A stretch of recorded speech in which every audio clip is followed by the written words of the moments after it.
Vamos a empezar con el primero de los temas que tenemos planteado para el día de hoy en Primera Impresión. El sector textil del Ecuador también se sumó a las propuestas de reformas laborales. Este gremio pide al Ejecutivo ejercer mayor control contra el contrabando.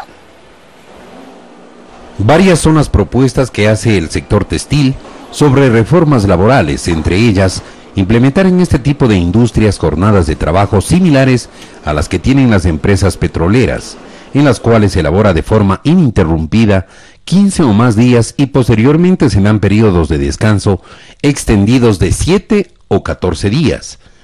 Igualmente, la Asociación de Industriales Textiles del Ecuador recomienda evaluar la ampliación de la jornada ordinaria de 40 horas semanales, modificar el cálculo de horas extras, que la jubilación patronal se unifique con la pensión que otorga el Seguro Social y que se retomen los contratos por horas. Los textileros demandan mayor control a todo tipo de contrabando, especialmente el que se realiza en la calle, redes sociales, fronteras y vigilancia a la subvaloración de productos importados. Directivos del sector textil dicen que ellos generan 191.000 plazas de empleo directo, de las cuales unas 52.000 son empleos directos y 138.000 son trabajadores informales.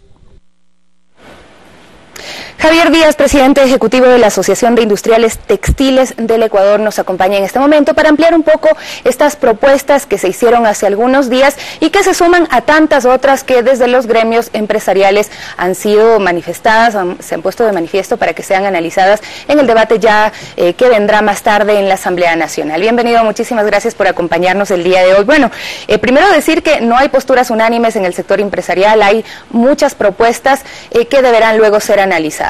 ¿Por qué hacen ustedes estos planteamientos? ¿Qué esperan que gane el sector textil con las reformas laborales? Bueno, muchas gracias. Primero, unos buenos días a todos. Bueno, realmente hay unanimidad en las propuestas empresariales. Nosotros hemos dado algunas señales hacia el Consejo Nacional del Trabajo, donde nosotros tenemos nuestros delegados que representan la posición empresarial.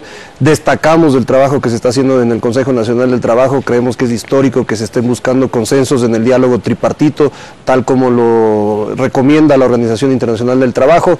Hemos hecho algunas propuestas adicionales, por ejemplo, el tema de la jornada extendida, que vale la pena aclarar en función de lo que se menciona al inicio de esta entrevista. No es hacer exactamente lo que el sector petrolero actualmente realiza, sino es el concepto de la jornada extendida aplicada en la manufactura, y eso significa que, por ejemplo, si en un mes se trabajan 4.3 semanas, 40 horas cada semana, estamos hablando aproximadamente de 170 horas al mes, tratar de repartir esas 170 horas de una manera diferente a las 40 ordinarias y obviamente respetando los 8 días de descanso obligatorio que se tiene al mes. Pero la intención del sector textil es buscar una legislación laboral dinámica, moderna, actual, que esté alineada con las necesidades de los trabajadores también, obviamente, pero con las demandas del sector productivo según los momentos de producción. Hay momentos pico, exportaciones, etcétera. Entonces, es una propuesta que se suma a todo lo que se está discutiendo y que esperamos llegue al consenso dentro del Consejo Nacional del Trabajo. Le decía que no hay unanimidad porque según la consultora Deloitte, que hace una encuesta a 164 empresas, por ejemplo, en el tema de la extensión de la jornada o la distribución de la jornada de 40 horas, el 58% dice que sí está de acuerdo, mientras que un 42% dice que no, y ahí han surgido una serie de propuestas que se han dado a conocer y que, como bien lo planteamos, deben ser analizadas.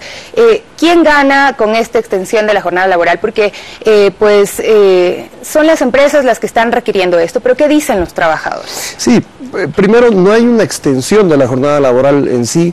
La jornada laboral ordinaria de 40 horas... distribución, más bien, ese es el exacto, término. Es una distribución diferente. Siempre va a generar posiciones distintas de este tipo de propuestas.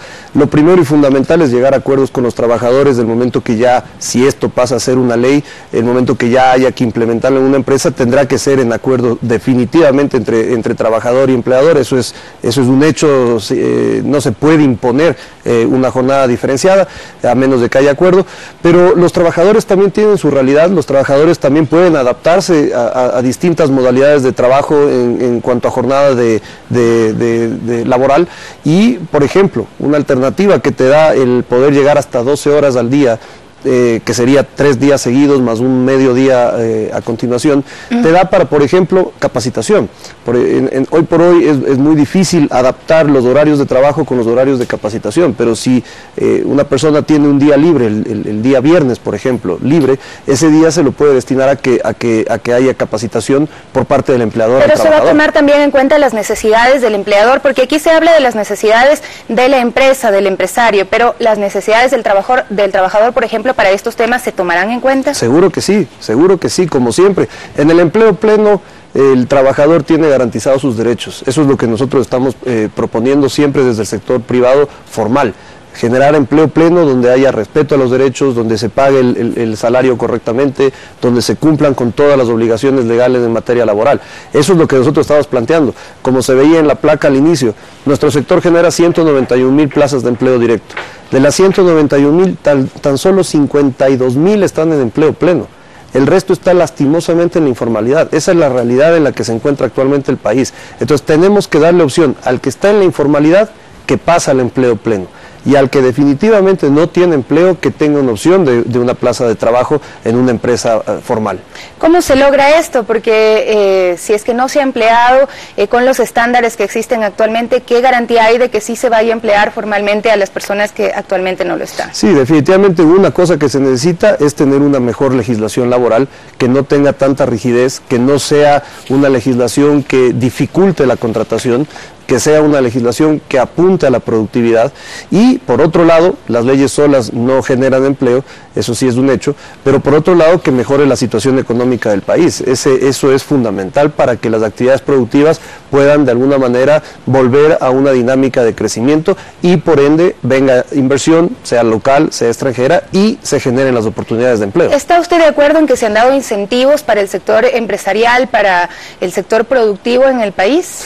Hay leyes nuevas que buscan fomentar la producción, leyes que buscan fomentar las nuevas inversiones. Evidentemente son pasos importantes, son pasos necesarios, pero no son todavía los completos que se necesitan. Por ejemplo, a la pregunta de qué más hacer para generar empleo, en nuestro caso tenemos que, como Estado, tenemos que buscar la manera de combatir frontalmente lo que se mencionaba también al inicio, el comercio ilegal, todo lo que es el contrabando, porque eso le está quitando espacio tanto a la industria formal como al comercio formal, porque también el comercio formal es afectado por esta Pero práctica. ¿cuáles son las causas del contrabando? Eso también habría que analizar, porque obviamente la ciudadanía de alguna manera fomenta el contrabando al comprar productos que los siente más económicos que los que se producen de manera formal. Sí, efectivamente el consumidor tiene una parte de responsabilidad al acceder al producto que se comercializa de forma ilegal y que tiene un origen además de ingreso al país ilegal, pero también hay unas condiciones que definitivamente hay que decirlas, unas condiciones detrás del contrabando que son el crimen organizado. Es decir, por ejemplo, contrabando técnico textil, donde hay subdeclaración de importaciones, que es bastante importante, casi el 40% de la ropa que entra al Ecuador por aduana, es decir, lo que sí se declara, es declarado con un valor por debajo de lo real, y más del 60% de las telas están igual. ¿Qué hay detrás de eso? Lavado de activos. ¿Por qué hay lavado de activos en estas actividades? Porque de esa forma se están financiando otro tipo de crímenes, narcotráfico, terrorismo, tráfico de armas. Esto está demostrado ya en Colombia, por ejemplo, hace menos de 2 meses se ha desarticulado una red que la han denominado incluso el SAR de los textiles, que también operaba en Ecuador. Entonces, ¿los mecanismos que hay en Ecuador para controlar el contrabando no son suficientes? ¿Qué proponen ustedes? Ha habido un excelente anuncio de parte del gobierno. El ministro de Defensa ha emitido un instructivo que establece que las Fuerzas Armadas van a apoyar al Servicio Nacional de Aduana en el control del contrabando abierto que está en muchos puntos del país. Eso es una gran noticia, pero en cuanto al contrabando técnico, sí esperamos que el gobierno nacional implemente un mecanismo adecuado para controlar esta práctica ilegal, para de alguna manera combatir este lavado de activos que hay detrás de esa práctica ilegal. Y yo estoy seguro, estamos seguros, todos los que pertenecemos al sector textil y confección formal, estamos seguros que el gobierno va a aplicarlo y que la aduana va a poder tener muchas más herramientas de control. La aduana es un aliado fundamental, el SRI es un aliado fundamental y también la unidad de lavado de activos es una institución fundamental en esta lucha junto con la Fiscalía, más las Fuerzas Armadas. Ahora, ¿cuáles son las otras propuestas de reformas laborales que ustedes han planteado? Porque se ha hablado, por ejemplo, del tema de los periodos de prueba, que esto ustedes lo ven como una limitante para contratar, porque luego se vuelve muy difícil desvincular cuando el empleado pues no ha funcionado para la misión que se le asigna dentro de la empresa. Efectivamente, hay varios temas que están en la mesa. Uno de ellos es el asunto de las modalidades de contratación.